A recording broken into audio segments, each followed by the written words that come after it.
Hi ಎಲ್ರಿಗೂ ನಮಸ್ಕಾರ. ಇವತ್ತು ನಾವು ಇಲ್ಲಿ ಎಕನಾಮಿಕ್ಸ್ ಕಾನ್ಸೆಪ್ಟ್ ಆಗಿರ್ತಕ್ಕಂಥ ಜಿ ಡಿ ಪಿ ಡಿಫಾಲ್ಟರ್ ಬಗ್ಗೆ ತಿಳ್ಕೊಳ್ಳೋಣ.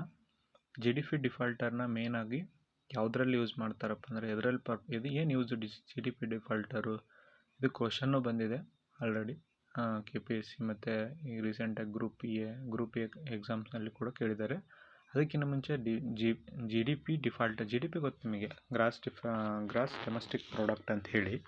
ಹಾಗೆ ಈಗ ನಿಮಗೆ ಇದಕ್ಕಿಂತ ಮುಂಚೆ ನಾವು ಏನೆಲ್ಲ ಕ್ವಶನ್ಸ್ ಕೇಳ್ಬಂದರೆ, ಈಗ ಇನ್ಫ್ಲೇಷನ್ ಗೊತ್ತು ಅಥವಾ ಹಣದುಬ್ಬರ ಅಂತ ಏನು ಕರಿತೀವಲ್ಲ ಅದು ನಿಮಗೆ ಗೊತ್ತು. ಅದನ್ನು ಯಾವುದರಿಂದ ಅಳಿತಾರೆ ಅಂದರೆ ಮೇಜರಾಗಿ 3 ಅಂಶಗಳಿಂದ ಅಳಿತಾರೆ. ಒಂದು whole price index, consumer price index and G D P deflator. ಇವೆರಡಕ್ಕಿಂತ ಬೆಸ್ಟ್ ಯಾವುದಪ್ಪ ಅಂದರೆ G D P defaulter.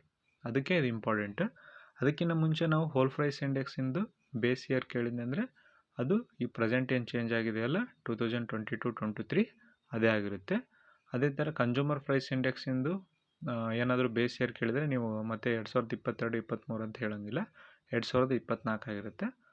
Old base year ಏನಿತ್ತಲ್ಲ 2011-12 ಇರುತ್ತೆ.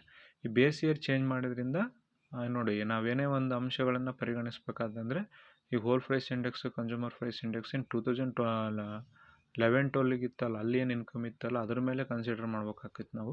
ಬಟ್ ಇದು ಚೇಂಜ್ ಮಾಡೋದ್ರಿಂದ ಒಂದಿಷ್ಟು ಮತ್ತೆ ನಿಖರವಾದ ಅಂಶಗಳನ್ನು ನಾವು ಪಡೆಯಲು ಸಹಾಯ ಆಗುತ್ತಿದೆ. ಈಗ ನಾವು ಜಿ ಡಿ ಪಿ ಡಿಫಾಲ್ಟರ್ ಬಗ್ಗೆ ತಿಳ್ಕೊಳೋದಾದರೆ, ಇದನ್ನು ನಿಮ್ಗೆ ಹೇಳ್ದಂಗೆ ಫಸ್ಟ್ ಆಪ್ಷನಲ್ಲಿ ಇದೆ ನೋಡಿ. ಜಿ ಡಿ ಪಿ ಡಿಫಾಲ್ಟರ್ ಆರ್ಥಿಕತೆಯಲ್ಲಿನ ಹಣದುಬ್ಬರದ ದರದ ಮಾಪನವಾಗಿದೆ. ಇದನ್ನು ಹಳೆಯಕ್ಕೆ ಇದನ್ನು ಮೆಜರ್ ಮಾಡ್ತಾರೆ ಅಂತ ಹೇಳ್ತಿದ್ದಾರೆ. ಪ್ರಸ್ತುತ ಬೆಲೆಗಳ ಜಿ ಡಿ ಪಿ ಮತ್ತು ಸ್ಥಿರ ಬೆಲೆಗಳ ಜಿ ಡಿ ಪಿಯ ಅನುಪಾತವಾಗಿದೆ.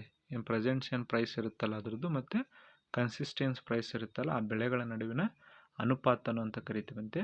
ನೆಕ್ಸ್ಟ್, ಆಧಾರ ವರ್ಷದಲ್ಲಿ ನಾಮಮಾತ್ರ ಜಿ ಡಿ ಪಿಯು ನೈಜ ಜಿ ಡಿ ಪಿಗೆ ಸಮನಾಗಿರುತ್ತದೆ ಅಂತ ಹೇಳಿದ್ದಾರೆ.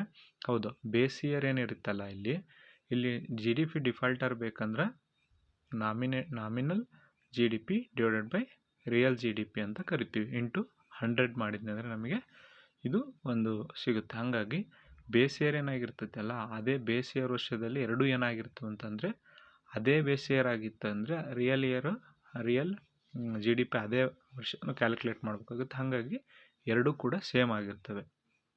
Next G D P